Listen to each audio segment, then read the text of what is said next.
one of her sons, my uncle, he's also a gambler, and he also does slot machines. It's kind of like a misery loves company sort of thing. They both have each other to comfort when they go gambling, and they always have that support system. It's like, maybe I should quit. It's like, no, keep going. You'll win more money if you just keep going. So it goes like that. It's a vicious cycle sort of thing. It kind of consumes their life. They work just to have money to go gamble, and that gets to be a bit rough. When I was younger, I thought gambling was a good way to pay debts. Because of when I went on my winning streak, I thought, hey, I'm paying all these bills off. I'm ahead. I'm doing more than minimum payments now. And then when you come to borrowing money to gamble, to try to win money to pay more debts, it's just downward spiral from there. You notice that you're owing these people money, so you're not hanging out with them no more. The people you were going to the casino with, you owe them money, so now you're going alone because you don't want to show them that you have their money, but you want to spend it.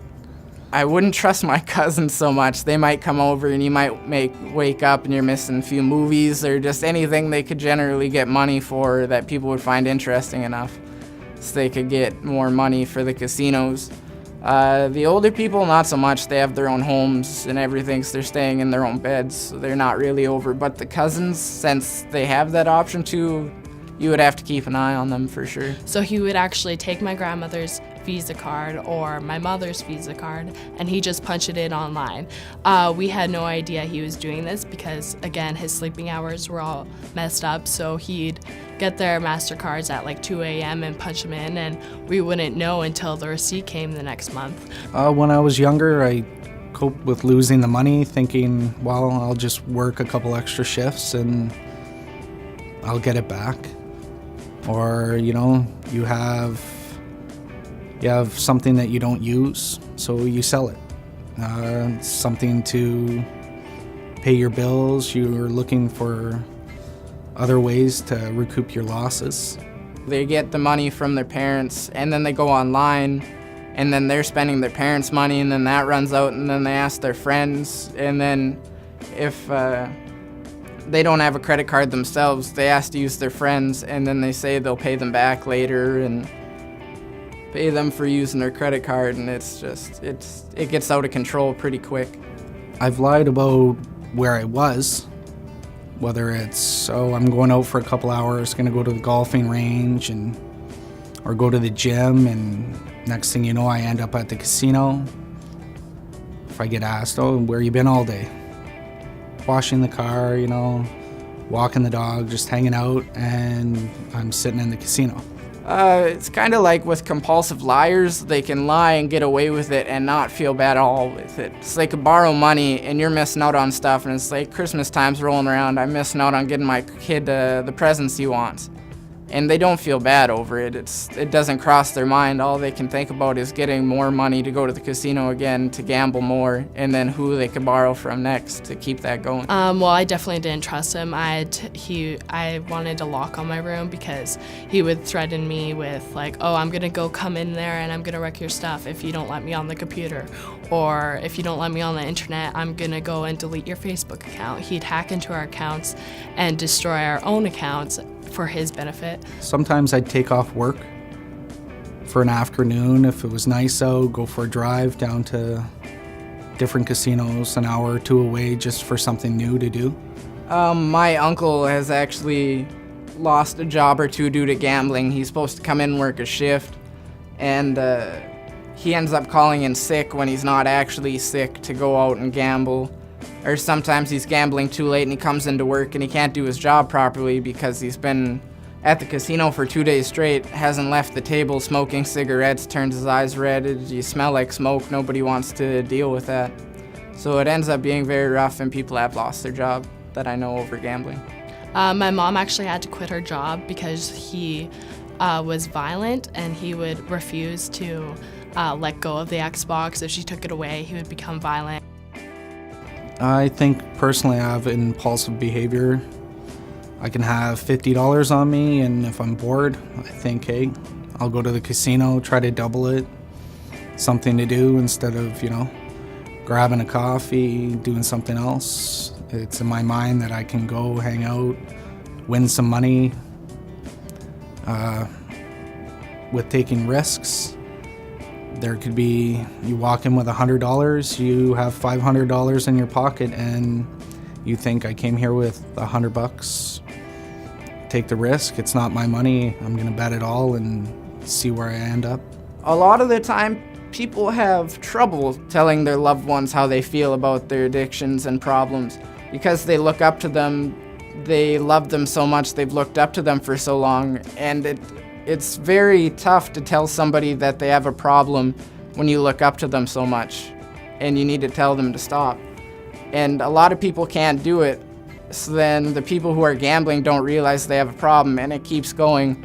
But if they step up and tell them they have a problem, sometimes it can help. It's not 100%, but if they see that they're affecting other people around them in their lives, then they'll feel kind of bad and they'll start feeling remorse and maybe try to change to make these people happy. The depression and anxiety, you don't have it when you're walking in. It's more, you're excited, you think something good's gonna happen. When you're in for an hour or so and you're up, everything's great. When you start losing your money, you get anxiety, thinking, that was my heating bill, that was my phone bill, what am I doing?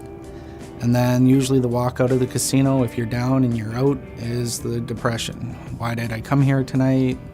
It could have been 20 things I could have done. His sleeping hours were all messed up.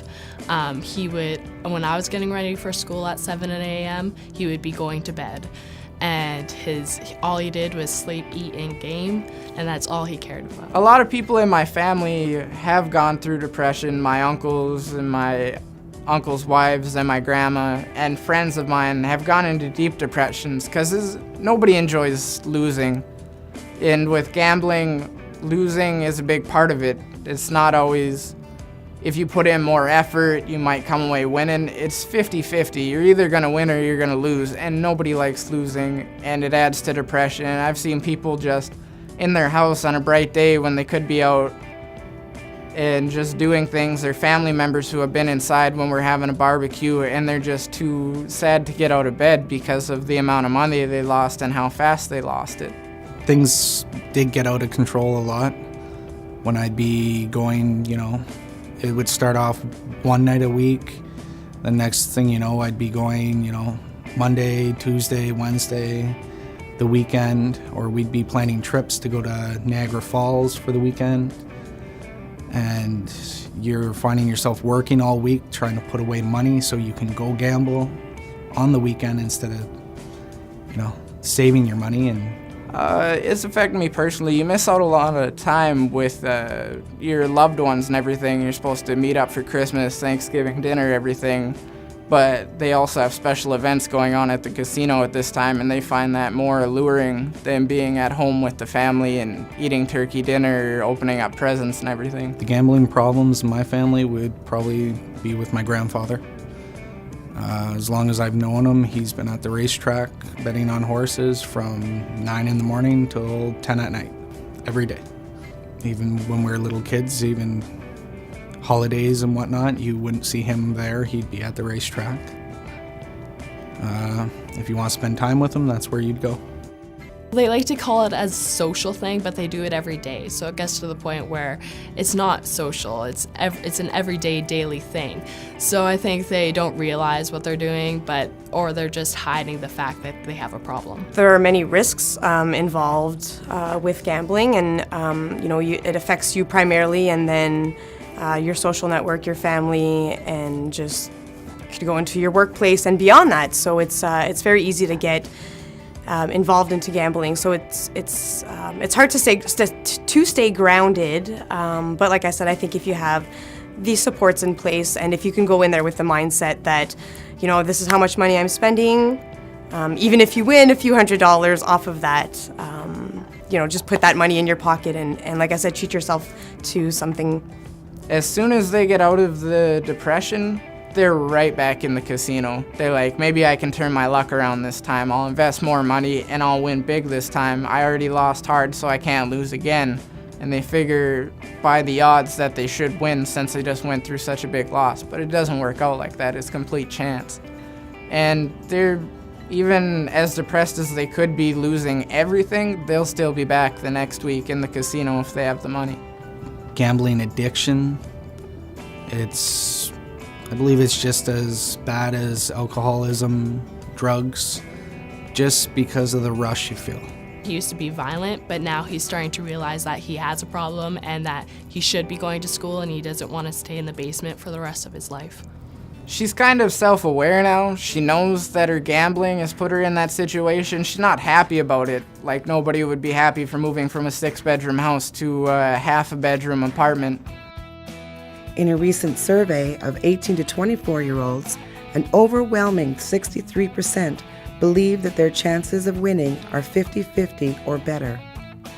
Our youth need to realize that the games run by casinos, lotteries, racetracks, bingo halls, and internet gambling sites are all designed so that most people will lose in the long run. If you are going to gamble, you need to be responsible. I would suggest, one, definitely going to the casino with a set amount. As hard as it might be, even leaving your bank card and MasterCards or any sort of credit cards back at home just so that you can, in fact, just spend what you've gone there with. And also to have that healthy support in your life. So I think whether it be friends or family, just talk to people about it. I've become a more responsible gambler now through having kids. Basically, it's just seeing or knowing what I can lose. He's actually going skateboarding and he's reconnecting with his old friends. And he's actually taking homeschooling more seriously and he's doing his homework. He actually got a 90 on his English, so that's really good. And things are looking up for him now because he actually wants to get out of the gaming. He doesn't want to be that person anymore. The biggest advice I could probably give is,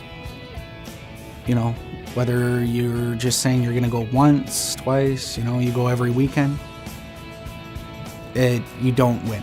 You don't always win. My uncle's received a lot of support from his family and everything because now he's not at the casino all the time. He's around a lot more and we see what a great guy he really is. If you're like, oh, uncle, I need a ride to the store or whatever, he's there to give it. He's not off at the casino, not spending time with everybody. He's a really great guy and he spends a lot of time and he's a really great family man. So it helps out a lot and we show him the support that he deserves for this. Don't think of gambling as a way to make money. Always gamble with money that you can afford to lose. Set a money limit. Set a time limit. Never chase losses. Don't gamble when you are depressed or upset. Don't gamble to escape from your problems. Maintain values of the traditional teachings: love, honesty, respect, bravery, humility, truth, and wisdom. Never borrow money to gamble. Plan events that don't involve gambling. Look for support within your family and community. Speak to elders. Talk to a spiritual advisor. If you need assistance or more information, contact a Métis Nation of Ontario Healing and Wellness worker.